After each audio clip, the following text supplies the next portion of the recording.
Yeah, well, welcome to the Whangarei Heads Volunteer Fire Brigade. This brigade here has been in operation since about 1974 or 5, and it's sort of an important part of the community. Been built by community members and grown over time, and we service a reasonably wide area in the Whangarei Heads, and that. It's interesting that over time our calls have changed from fires to more medicals. Yeah, look, I'm Murray. I've been a member of the brigade here for 40 years last week, and so I've seen a few things happen and growth over time. And the brigade has just grown again, where we now have a first response ute, and I'll show you the what we've got. So we operate a truck that services. We're deemed a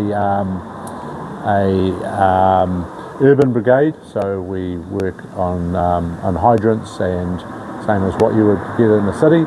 But we have a truck here that services our needs for the majority of calls, and then we have just added on to the fire station where we've added a first response ute as we find that we're going to more medical calls. And we need a bit more support. A lot of the driveways are a little bit more inaccessible, and so we've been funded this. The community has funded everything here, funded the ute, funded the build, and we've added on to the station and added more capability to the brigade. Yeah, and the personnel need to be certified?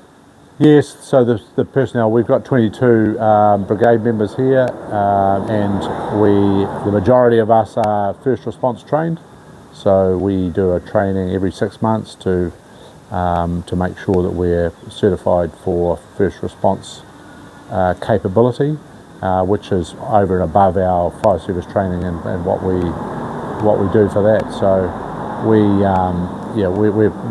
we've got some capability that runs a little bit deeper than what you would get in an ordinary fire brigade. So it's really good. And does that include like a boat service, like a rescue? No, we don't have any marine capability. Okay. It's all fire and medical related.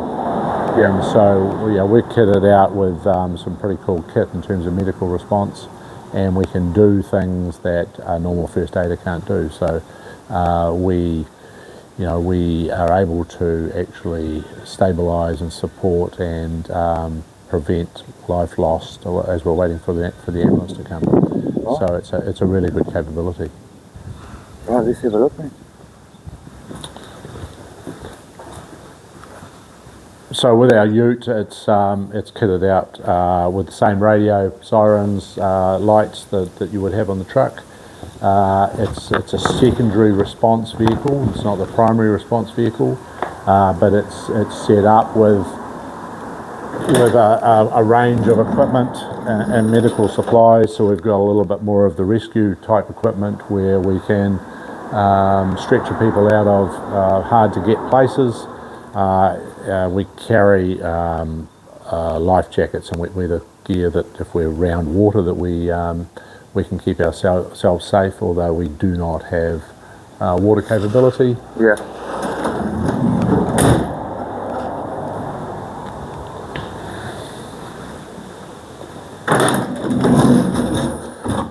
And just general medical and salvage type kit. So as I say, this is a secondary response vehicle. So it'll come with a second crew or take us to places that we can't get to, so we can transport a bit more gear. So this is our secondary response vehicle.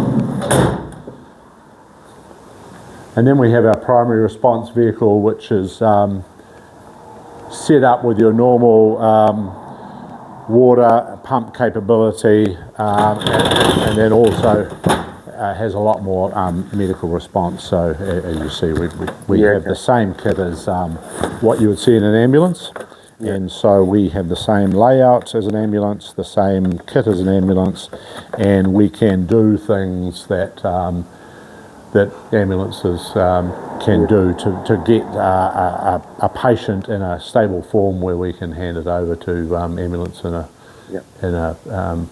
we can sort of triage and preempt what the condition is before we hand them over, so it just saves them a lot more time. Yeah. So we can take half an hour off.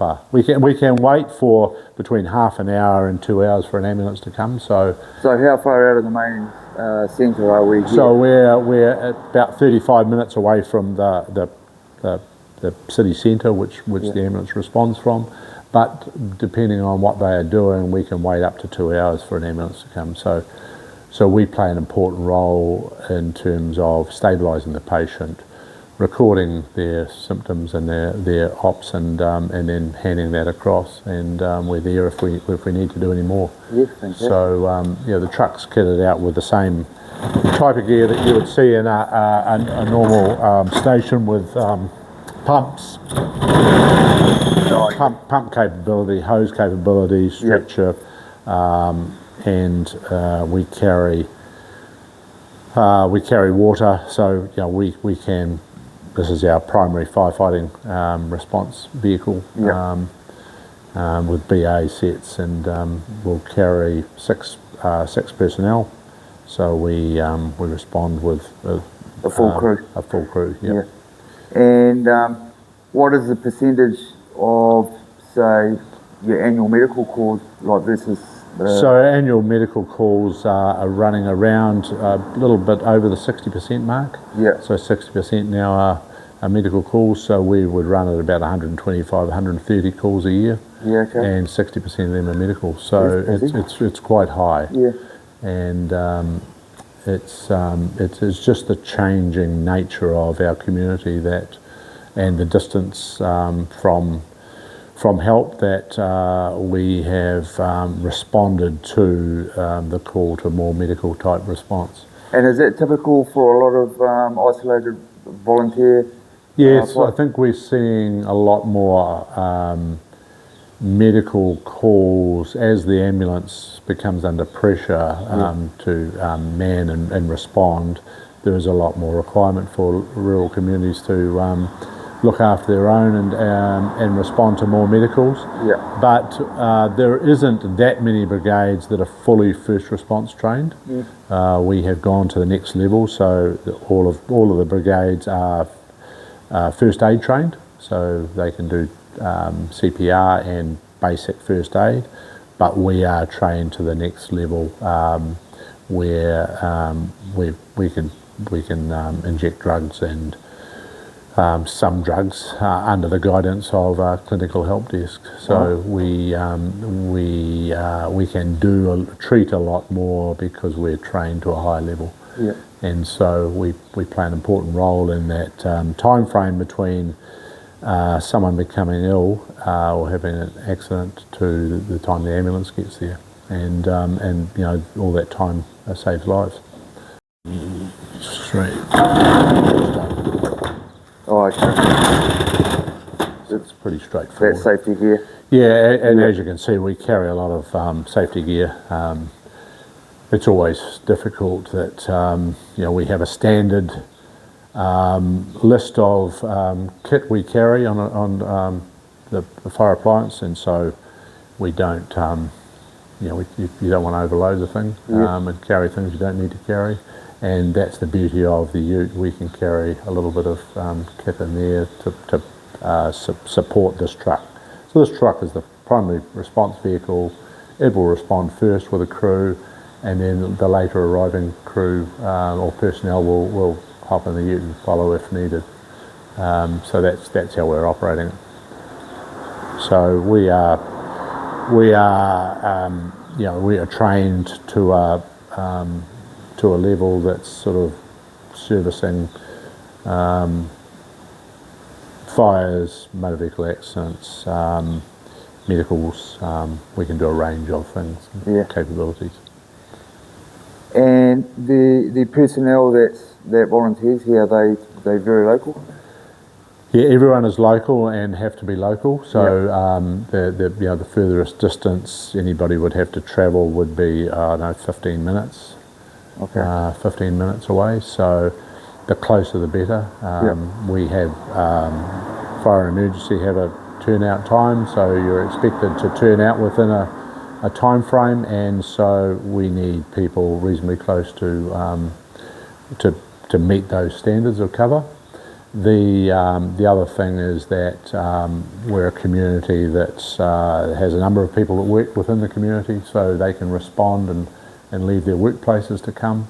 And so we're reliant on employers to be able to release people so that they can respond, and grateful for that. That's what makes up volunteer brigades and allows communities to actually serve their districts. So we've got a reasonably good balance of people that live in the community during the day and also here in the evening. So often brigades struggle to find enough people to man a truck either at daytime or nighttime, and so we're fortunate that this truck very rarely would be in a position where there's not enough manpower to actually to roll out the door.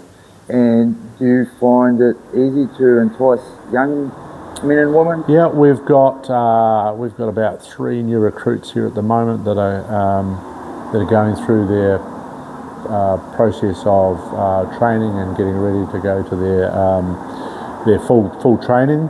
And our youngest member here is an 18-year-old female, and so we've got a range of demographics and age groups.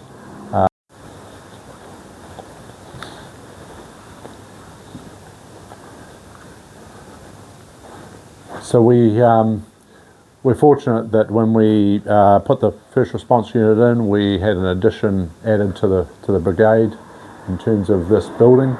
And it's enabled us to get a new locker room that's sort of a what you call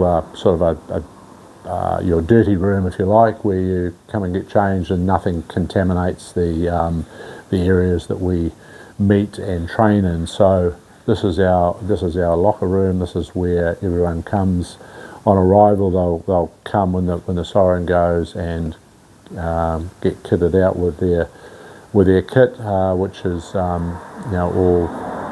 all to a high standard that protects us, and then we can make our way to the truck. And we have a computer system that up on the wall that identifies the list of personnel who's available, but it also on a call it tells you who's coming and how far away they are from the station, so you can prepare with the skill sets and the response capability, and you can know that you've got a full crew coming, that you don't have to worry about finding a driver or an officer that know who's coming. And is there a hierarchy system, for example, if everyone turns up at the same moment? Yes, there is. So we run as fire service does. Right through the country, it runs an officer system. So you've got your chief fire officer, your deputy chief fire officer.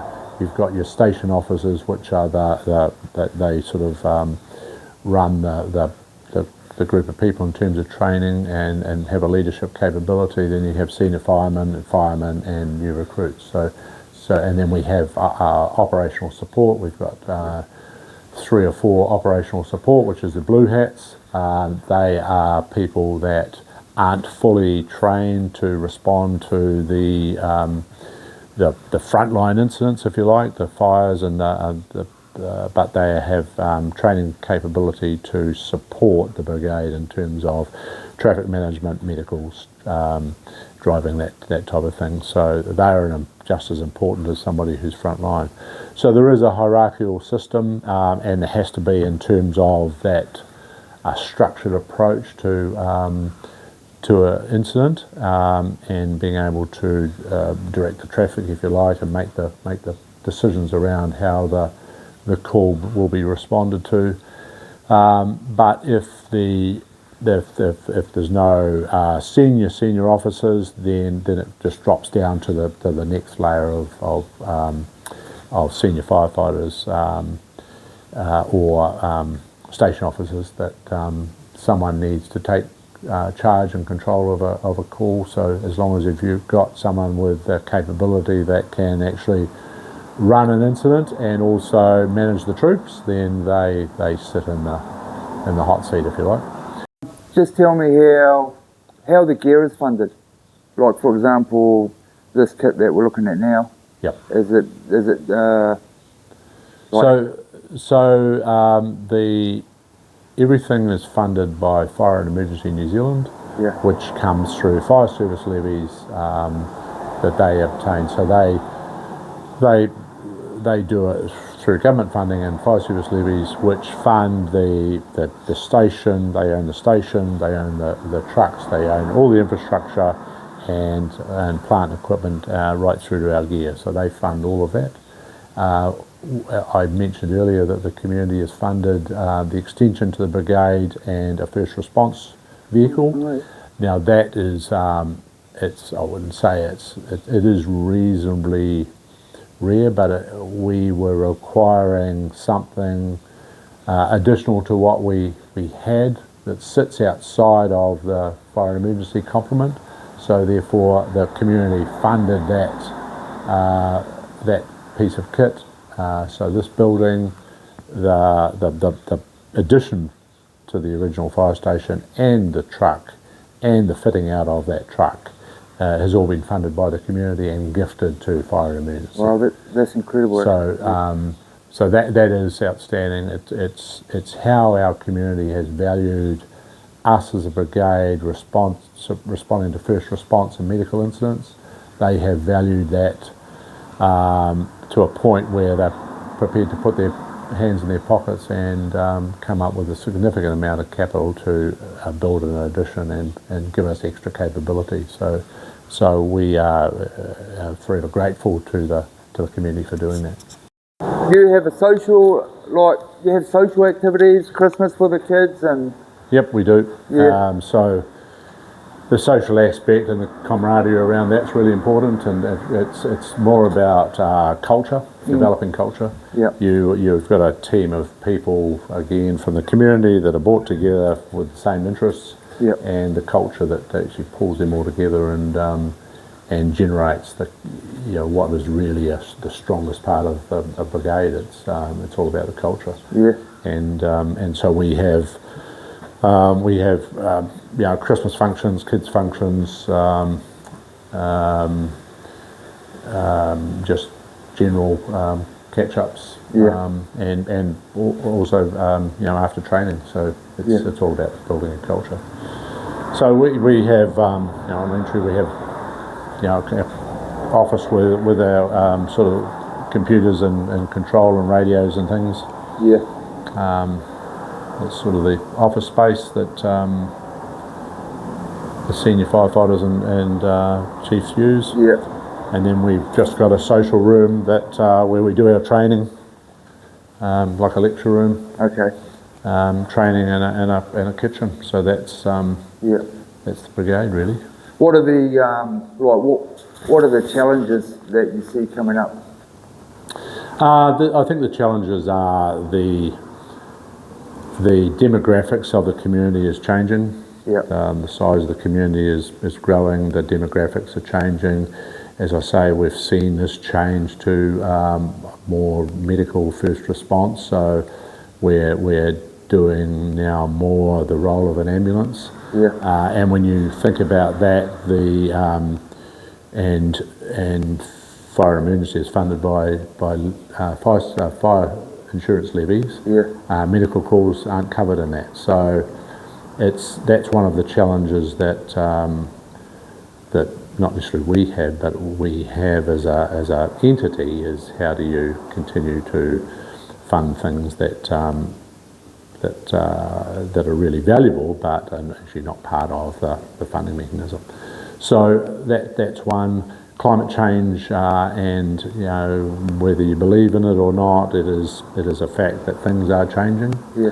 And so we are having a lot more weather events, and when we get a weather event, there's normally a number of incidents that go with that, whether it be flooding or trees down or road subsidence. There are Rescue. there is some rescue, but we're seeing more community damage through weather events, and again a greater need for us to respond. So we're getting that sort of is a bit of a change in terms of what we have to do. But at the end of the day, we just need to be resilient and adaptable, and adapt to actually what the changes are in our community. And at the end of the day, we respond to the need of the community. So that's probably the big one for us. Numbers wise, we haven't really had a problem attracting people. We have a culture that helps attract people and retains people, so that hasn't been an issue, where it is a significant issue for a number of other brigades. But we build what we have here around culture, and people want to be here. It's immensely satisfying, and I think that we can see that when we have made a difference to a family, then everyone responds to that. So the family themselves are grateful, and there is a positive response, but it flows on to the brigade members themselves that actually they've made a difference. Wow. So at the end of the day, that's all we're here to do. We're here to make a difference and to provide a community service that otherwise you'd have to wait for and you'd be worse off for. So that's the beauty with helping a brigade like this.